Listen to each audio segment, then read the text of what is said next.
deeper analysis of the result of the historic presidential election and the road ahead for Moon Jae-in, we have Professor James Kim with us in the studio.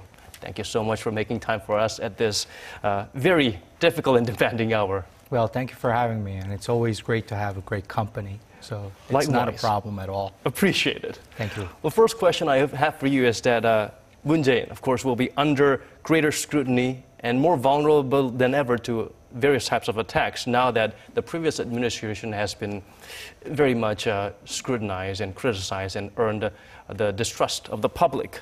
Could these factors force him to be somewhat of a lame duck? I think he's got two challenges here. Even though the gap and the margins are near about 10%, very similar to what we saw in the exit poll results that came out a lot earlier yesterday in the evening, about 4 or 5 hours ago, where we saw about 17-point difference between Hong and Mr. Moon. Even with that gap, he's still under 50% in terms of voter support. So there's still lingering questions about the legitimacy that he carries and whether he has the voters' mandate to push through the kinds of policies that he wants to push through. The first challenge there in being able to establish his position and saying that he's got the voters' mandate to push through the reforms that he needs.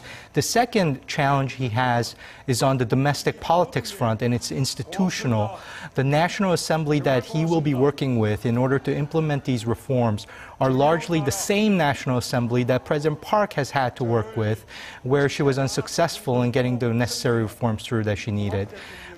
This is from the last general election. Now, we know that the advancement law requires more than 180 votes. That's 3/5 of the National Assembly. There are currently no party or coalition or party that I could foresee that makes up that number. So all these reforms about the economy, chaebol reforms, political reforms on changing the political system to make it cleaner, these require some degree of consensus in the National Assembly, where I just don't see how Mr. Moon is going to get that in the next 4 years, or 3 years at least, until the next general election in 2020. Also, this was a snap election, so everything was rushed, and a lot of new enemies or new friends were made quite quickly. So it will take some time for things to stabilize in terms of relationships and knowing who to lean on.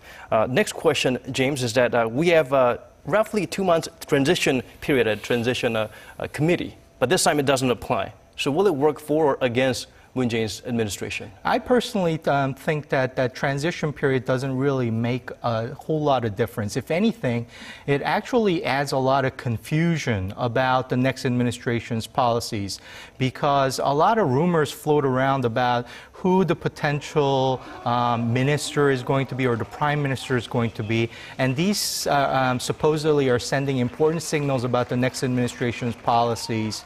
And it really creates a very, not a clear political atmosphere. And it adds to the confusion about the next administration's policy. And so, in my opinion, it's actually better that we skip that step and move straight into the appointment process so that there's clarity on the intent for the next administration. An interesting analogy I heard from another political analyst is it's like popping a can of beer and then waiting for the fizz to run off. So it's better to, drink it once it's done. Right. I've heard this analogy as well, and I think that's a good point. And good, but let's keep our fingers analogy. crossed that that's the way it would be. The last question before I let you go, James, it's a similar celebratory tone for the Korean public, like when the Roh Moo-hyun administration had a victory. But the difference, it seems, that we have a lot more work to be done here. It's not just a place where we've elected our president, now let's sit back and relax. It's more like the people made this transition possible with the Moon Jae-in administration, and they need to be with the administration throughout.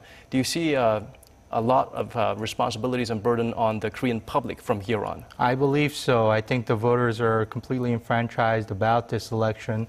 This election is a win for the public, but the outcome of what comes about as a result of this election is another matter. And I think that's something that we need to wait and see how things turn out in the coming years.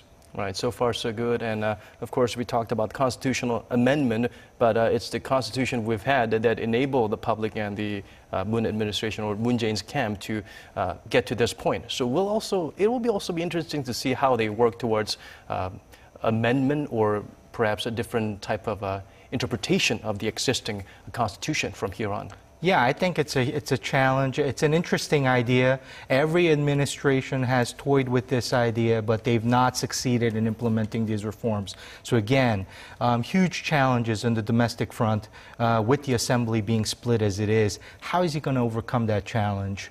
It's something that we're going to just have to wait and see. Something to look forward to, and I don't think we can sink any further than the previous administration. Right. Thank you so much for your time, James. Well, thank you for having me.